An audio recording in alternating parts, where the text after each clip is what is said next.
이렇게 두 손을 이렇게 드시고 메리 크리스마스 옆에 예, 오늘은 반짝반짝 손도 한번 흔들어 주시고 아, 여러분 노무현 대통령 때일 것입니다. 부산에서 에이펙 정상회의가 있었습니다. 그때 21개국 정상들이 부산을 찾았는데 아마 지금까지 부산을 찾은 사람들 중에 최고의 VIP들이었을 것입니다. 해운대의 동백섬에 회의장을 그렇게 만들었습니다. 그들이 묵은 숙소에 관한 신문 기사를 읽은 적이 있습니다.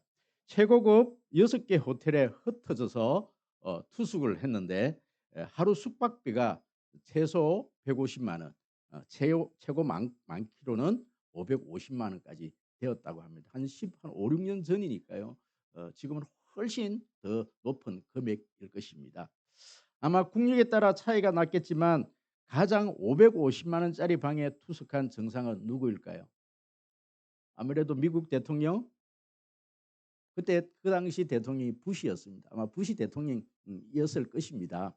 그가 묵은 방은 통유리창으로 해운대 이렇게 앞바다가 다 보이는 광안대교가 다 보이는 동백섬이 환하게 보이는 92평의 방이 일반 객실의 한 10개 정도 크기의 규모가 되는 92평짜리 방이었습니다.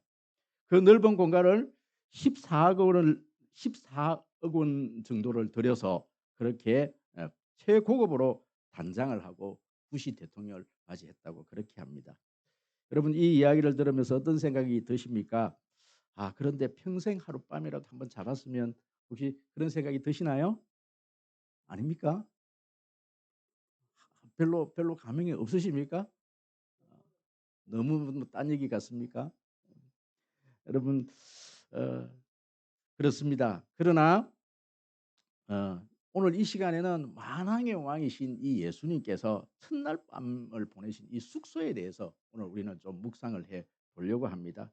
4년짜리 기껏해야 8년짜리 대통령도 하룻밤을 지냈는데 그렇게 화스러운 그런 숙소에서 잠을 자는데 만왕의 왕이신 이 하나님의 아들이 이 땅에 오셔서 묵은 이 숙소에 관한 그 내용을 한번 묵상을 해보면서 하나님께서 우리에게 주시는 그 메시지를 우리가 한번 생각해 보려고 합니다.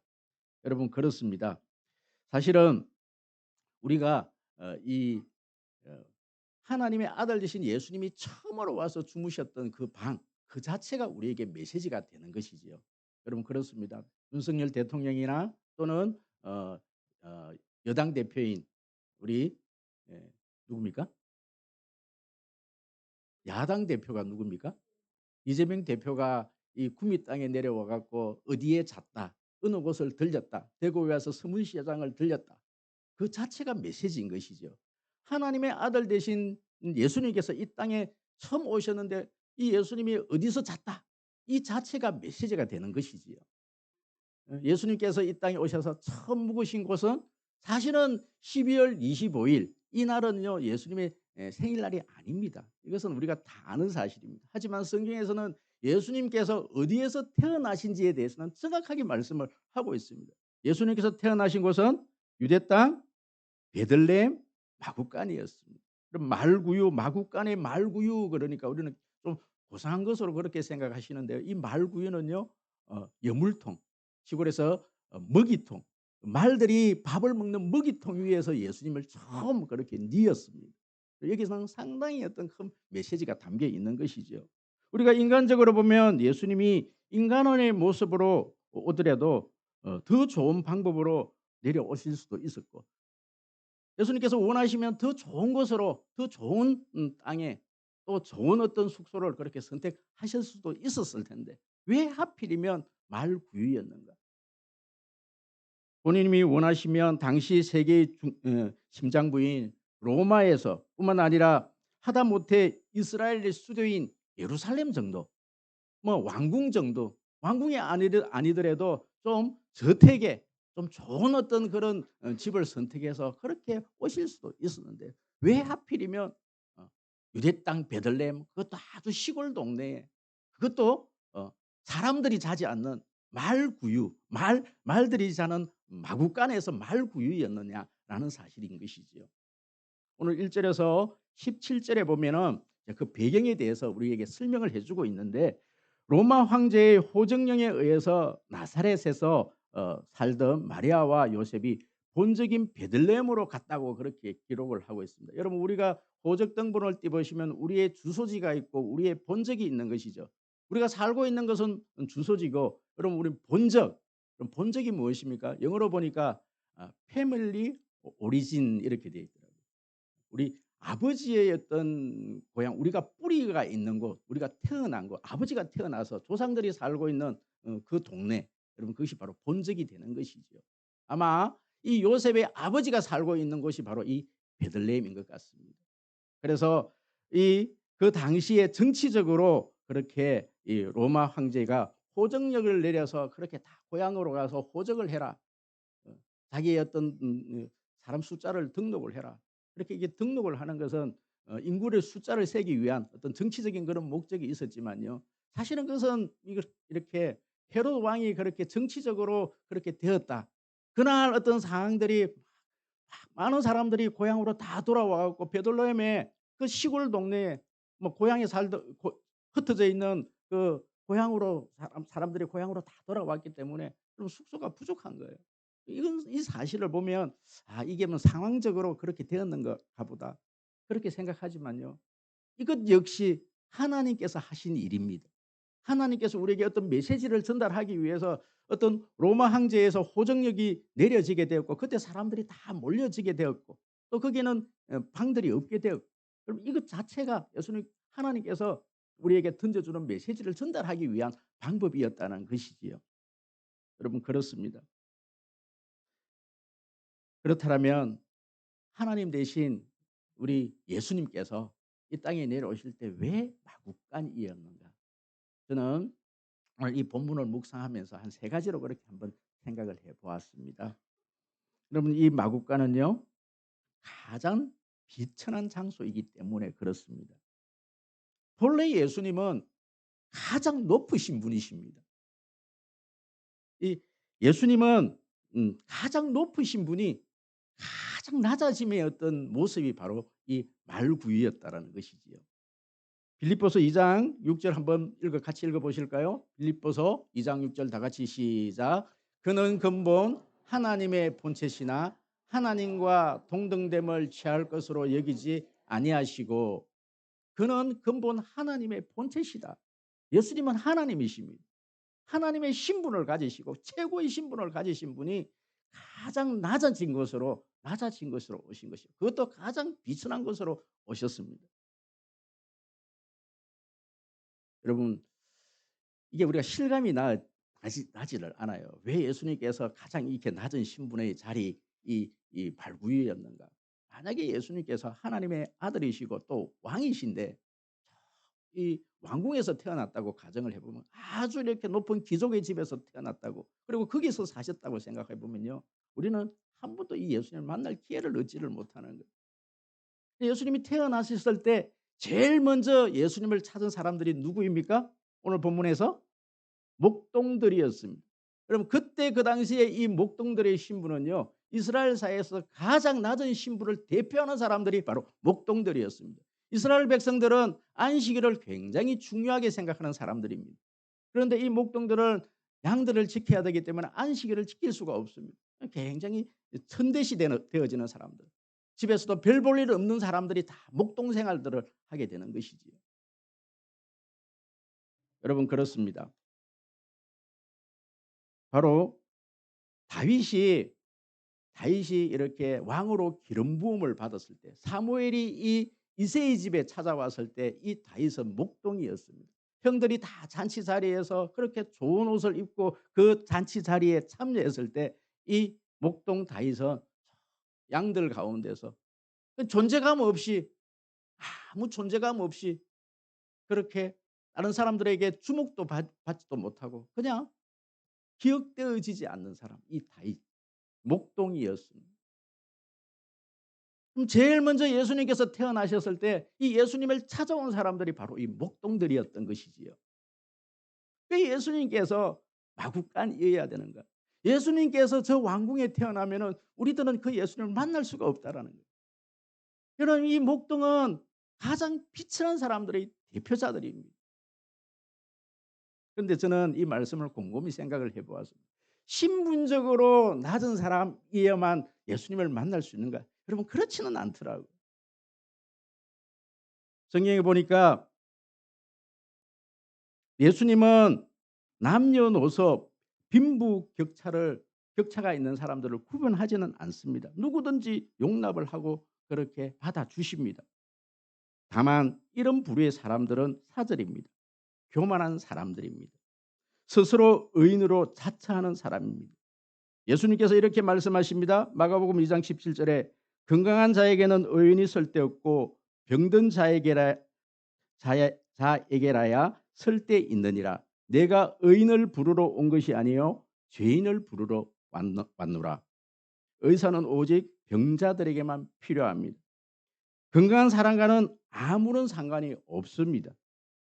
마찬가지 죄인을 구하러 오신 예수님은 의인으로 자처하는 사람들과는 아무 상관이 없습니다. 여러분 그런데 낮은 신분을 가지고 있는 사람들이 다 겸손한 사람들이 아니더라고요. 낮은 신분의 사람들도 얼마든지 교만해 줄 수 있고요. 얼마든지 높은 어떤 지위를 가지고 있는 사람들도 마음이 가난한 자들이 있는 거예요. 여기서 중요한 것은 신분의 문제가 아닙니다. 내가 목동 출신이어야만 예수님을 만날 수 있다. 여러분 그것도 역시 아니더라고요. 어디까지나 목동이라는 건 상징적인 의미입니다. 가장 비천한 자리에 서 있는 사람, 가장 낮은 자리에 있는 그 사람들을 위해서 예수님을 이 땅에 오셨다는 사실입니다. 여러분 스스로, 저와 여러분 스스로 나는 가장 비천한 자다. 나는 가장 낮은 사람이다. 나는 예수님 아니면 살 수가 없다. 여러분 그러한 자이야만이 예수님을 만날 수 있는 것이지요. 그 낮은 자리로 갈 수가 있는 것이지요. 그럼 우리가 가장 비천한 자, 가장 낮은 자로 여러분 자처하십니까? 그렇다면 예수님께서 그 가장 낮은 자리에 있는 저와 여러분들을 만나 주시기 위해서 마구간을 선택하셨다는 사실입니다. 그럼 그것으로 위로받을 수 있는 여러분 되시기를 축복합니다. 두 번째로 예수님은 왜 이 마구간이어야 하는가? 이 마구간이 가장 고요한 장소이기 때문에 그렇습니다. 베들레헴은 본래 작은 마을로 가장 조용한 곳입니다. 그런데 당시 호정령으로 인해 몰려든 사람들로 그렇게 온 동네가 떠들썩 시끌벅적했습니다.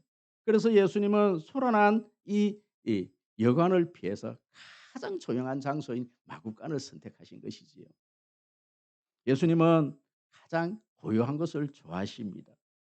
사역을 위해서는 소란한 곳을 마다하지 않고 밤낮으로 그렇게 뛰어다녔었습니다. 그런데 예수님은 언제나 예수님의 공생애를 보면은 예수님의 공생애는 늘 한적한 곳, 조용한 곳을 선택하셨습니다. 마가복음 1장 35절 다 같이 한번 읽어볼까요? 마가복음 1장 35절 다 같이 시작. 새벽 아직도 밝기 전에 예수께서 일어나 나가 한적한 곳으로 가사 거기서 기도하시더니 예수님은 언제나 제일 일찍 일어나서 한적한 곳으로 가십니다. 그리고 낮에는 분주하게 바쁘게 일하십니다.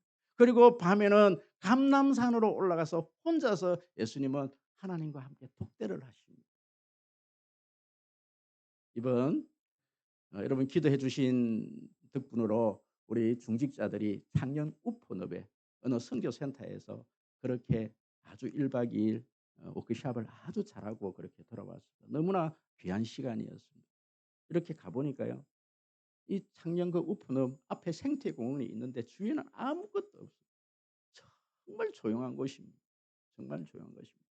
그래서 밤에 이제 흩어져서 참 오랜만에 요즘 우리 젊은이들은 숙소를 이렇게 방 한 칸 침대 이렇게 2개 들어가 있는 그런 호텔급 아니면은 우리 아이들이 수련회를 가려고 잘 가지 않으려고 합니다. 그런데 우리 권사님 세대 지금 우리 장로님 세대는 예전에는 함께 막 주무시는 건 합숙 세대 20명씩 누워 자고 군대 생활 이런 걸 했기 때문에 막 그런 곳에서 생활하셨거든요. 이번에 오래간만에 한 7, 8명 한 방에 막 다 이렇게 주무시고 그랬습니다. 그래서 이제 남자반 중에서 제일 이렇게 코를 많이 고는 분들은 이제 독방에 이제 격리를 시켰습니다. 격리를 시켰습니다. 그래서 한 분을 이제 격리를 시켜놓고 제가 이제 이래 이제 저도 코 고는 사람하고 이제 못 자니까 이제 다 이제 주무시러 보내놓고 혼자서 이제 다락방으로 우리 남자들 숙소에 가 보니까 코를 안 고신다고 하시는 분들이 주무셨는데요. 난리가 아니다. 도저히 잘 수가 없습니다. 도저히 잘 수가. 그래서 할 수 없어서 그래서 협동 목사님 자는 방으로 들어갔습니다. 우리 협동 목사님이 주무실 때 아버님이 코 골지 말라고 요즘 뭐 테이프가 나온다고 입에 붙이는 테이프를 붙이고 나 코 안 골어 그러면서 테이프를 이렇게 붙이고 주무셨어요. 근데 10분이 지나고 난부터요. 상상에 맡기겠습니다. 도저히 잘 수가 없는 거예요. 2시간을 그렇게 뒤척이다가 도저히 안 돼서 옷을 껴입고 우퍼 너버로 혼자서 이렇게 산길을 이렇게 가는데 그때가 새벽 한 5시 정도 되었습니다. 이렇게 가는데 이 새들이 다 잠을 자고 있는 거예요. 새들이 잠을 자고 있어요. 꿩이 푸드득 날고요. 새들이 막 나는데 겁이 막 나기 시작하는 거예요. 무서웠어. 사실 이제 돌아와서는 새들 잠을 깨우지 않기 위해서 돌아왔다 이렇게 얘기를 했지만 사실은 무서워서 그렇게 돌아왔어요.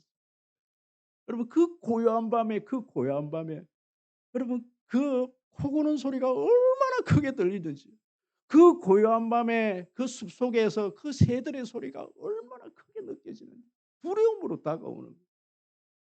여러분 밤에 혼자서 온 가족이 잠이 든 그 밤에 저는 새벽에 요즘 2시, 3시 돼서 이렇게 잠이 자주 깨거든요. 그래서 거실에서 여러분 혼자 한번 앉아 있어 보십시오. 평소에 들리지 않는 시계 소리 하는 이 소리가요. 이게 그렇게 큰 소리가 들릴 수가 없습니다. 세상에 평소 때는 들리지 않는 소리들이 소리가 들리기 시작하는 거예요. 여러분 아무도 없는 곳에 산속에서 혼자 한번 앉아 있어 보십시오. 부스러기 낙엽 소리 하나 부스러기 소리예요. 가슴이 덜컥덜컥 내려가는 그 소리가 귀에 다 들리기 시작해요. 여러분 하나님의 음성을 어떻게 듣는지 아십니까? 아무도 없는 그 광야에 혼자 한번 서 있어 보십시오. 아무도 없는 광야에 허벌판에 인생의 그 길에서 혼자 서 있으면 저절로 하나님을 부를 수밖에 없습니다. 하나님의 이름을 부를 수밖에 없어요. 혼자 산길을 한번 가보십시오. 기도가 저절로 나옵니다. 저절로 나옵니다.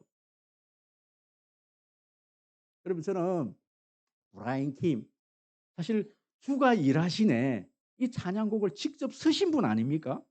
이분이 직접 쓰셔서 이번에 우리 이 학생들 이 캠프 이 찬양 집회에 오시지 않았습니까?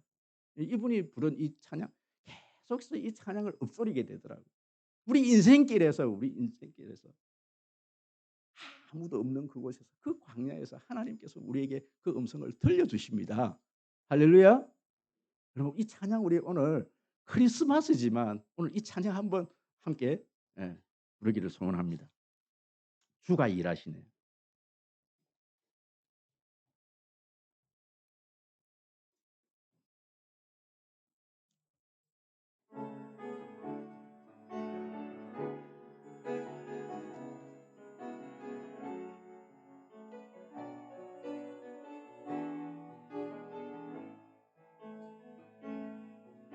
날이 저물어 갈 때 빈들에서 걸을 때 그때가 하나님의 때 내 힘으로 안 될 때 빈손으로 걸을 때 내가 고백해 여호와 이래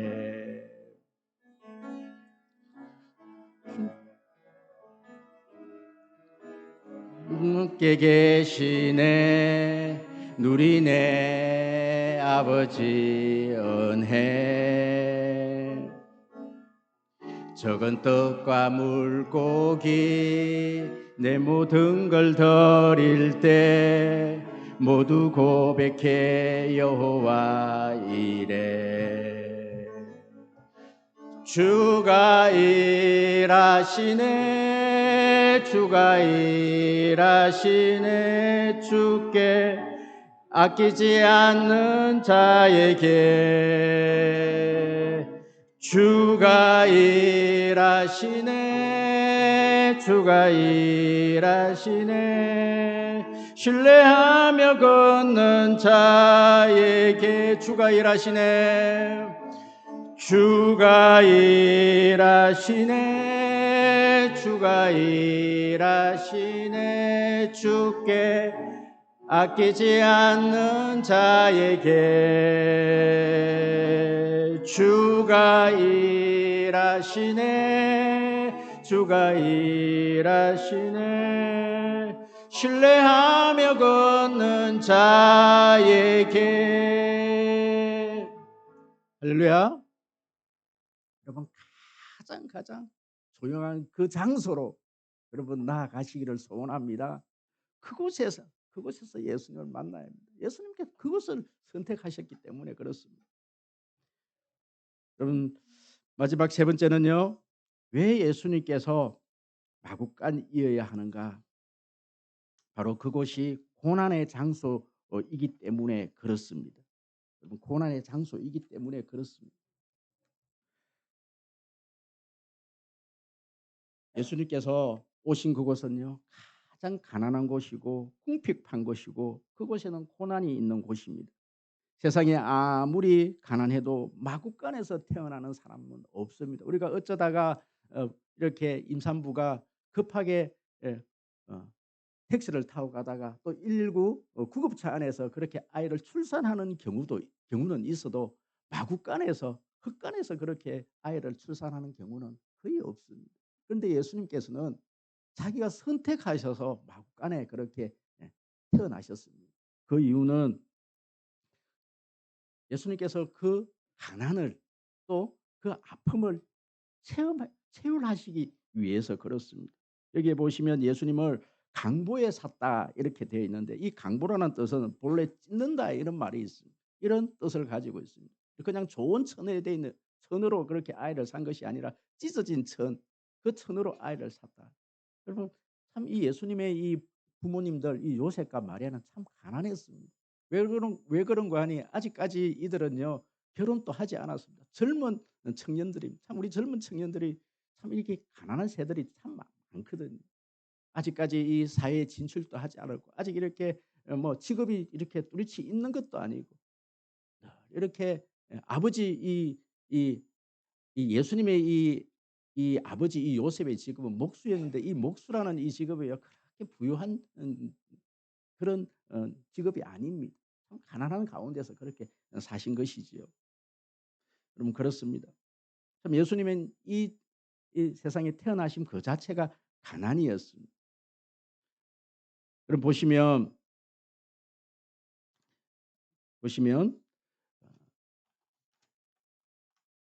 히브리서 4장 15절 우리 다 같이 한번 읽어볼까요? 히브리서 4장 15절 시작. 우리에게 있는 대제사장은 우리의 연약함을 동정하지 못하실 이가 아니요 모든 일에 우리와 똑같이 시험을 받으신 죄는 없으시니라. 여러분 여기 보시면 연약함을 동정하지 못하시는 이가 아니요. 여러분 이 참 이 번역을 이제 동정이라고 이렇게 번역이 되어 있는데 예전에는요 체휼하셨다. 직접 예수님께서 경험하셨다. 여기서는 지금 동정하셨다. 동감하셨다. 공감하셨다. 이런 단어로 지금 우리가 대체할 수가 있는데 예수님은 우리를요 그냥 이렇게 내버려 두신 게 아니라 그 마음에 함께 공감해 주셨다. 함께 그것을 직접 경험해 주셨다. 이렇게 말씀을 하고 있는 것이지요. 여러분 그렇습니다. 참 이 예수님께서 참 우리에게 공감해 주셨습니다. 공감을 해 주셨는데 이 이 이철환 씨의 이 연탄일이라는 이 책에 보면 1권에 보면요. 아빠의 눈물이라는 이 글이 있습니다. 여러분 거기에 보시면 어느 한 가족이 온 가족 휴가를 다녀오다가 고속도로에서 교통사고를 당합니다. 중3 딸아이가 크게 다쳐서 평생 이렇게 목발을 짚게 되었습니다. 그런데 다른 어떤 가족들은 빨리 그것이 회복되어지는데 아빠도 똑같이 다리를 다쳐서 목발을 짚게 된 거예요. 그래서 한창 예민한 청소년기에 이 딸아이가 방황을 합니다. 엄마가 아무리 위로를 해도 옆에 있는 가족들이 아무리 위로를 해도 그것이 위로가 되어지지 않습니다. 그런데 아빠가요 같이 이 딸과 함께 목발을 짚고 다니니까 아빠의 말은 위로가 되어지는 거예요. 힘들 때마다 이 아빠가 이 딸을 위로를 합니다. 그때마다 이 아빠의 그 위로를 듣고 그렇게 그 사춘기를 잘 넘겼습니다. 이 아이가 대학생이 되었습니다. 대학교 1학년 때 이 아빠와 함께 이렇게 차에서 걸어가는데 학교를 향해서 걸어가는데 저기에 있는 길에서 길가에서 어떤 차가 하나 내려오는데 꼬마 아이 앞으로 차가 돌진을 하는 거예요. 그 아이 아버지가 보고 그 모습을 보고 이 목발을 막 던지고 그 아이를 구하기 위해서 막 달려가는 거예요. 이때까지 이 딸이 봤을 때 이 아빠는 분명히 함께 자기와 함께 목발을 짚고 다니는 아빠였는데 이 아빠가요 아이가 막 차에 이렇게 막 교통사고의 어떤 위험에 이렇게 처해 있으니까 이 아이를 구하기 위해서 이 아이가 목발을 던져버리고 달려가는 거예요. 이 모습을 보고 이 아이가 깜짝 놀랍니다. 아니 아빠도 나와 똑같이 이렇게 다쳐서 목발을 짚고 다니는 줄 알았는데 보니까 그것이 아니었던 거예요. 그것을 알고 이 아이가 더 큰 어떤 감동을 받은 거예요. 우리 아빠가 나를 위해서 그렇게 몇 년 동안 같이 목발을 짚어 줬구나. 여러분 그것을 이 아이가 그 장면을 어 본 것이지요. 여러분 제가 어 교육전도사 때의 일입니다. 교육전도사 때 참 이렇게 사역이 너무나 힘든 사역 가운데 정말 이렇게 코에 혈관이 터져 갖고 이게 멈추지를 않아 갖고요.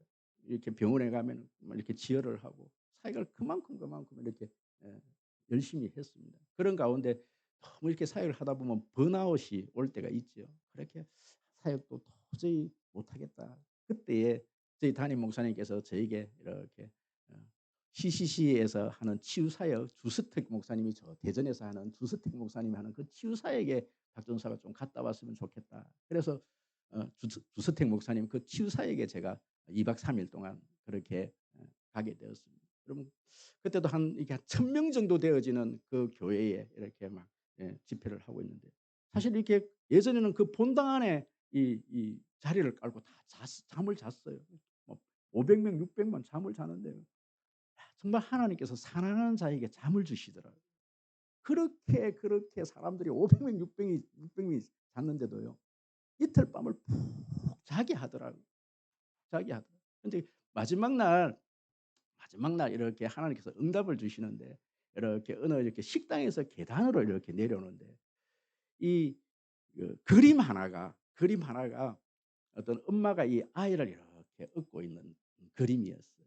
그 그림에 이 아이가 그 어머니 품에 이렇게 잠에 이렇게 들어가고 누워 자고 있는 그 그림이었어요. 사실 그 그림을 보고 하나님께서 저를 이렇게 업어주는 그것이 가슴에 들어온 거예요. 그래서 하나님께서 제게 이런 말씀을 하시는 것 같아요. "너 이제 많은 일들을 감당하지 마. 그렇게 애쓰지 마. 그냥 내 등에 업혀 있기만 해." 하나님께서 꼭 그렇게 말씀하시는 것 같아요.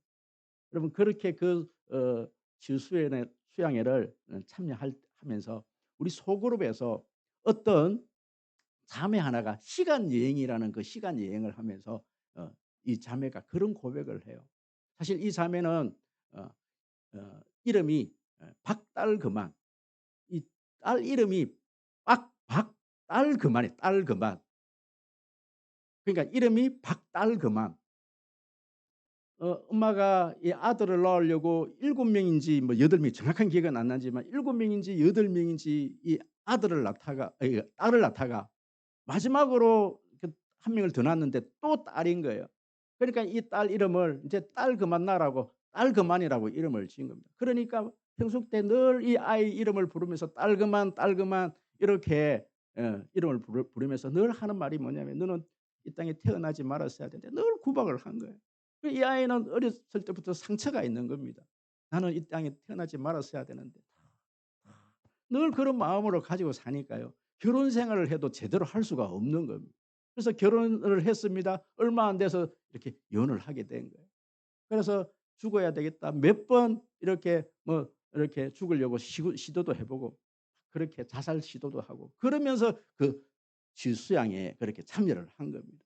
그러면서 한 3 일째 되던 그때에 우리가 이렇게 시간 여행이라는 걸 이런 걸 하면서 이렇게 나눔을 하는데 이 자매한테 그런 상처가 있는 거예요.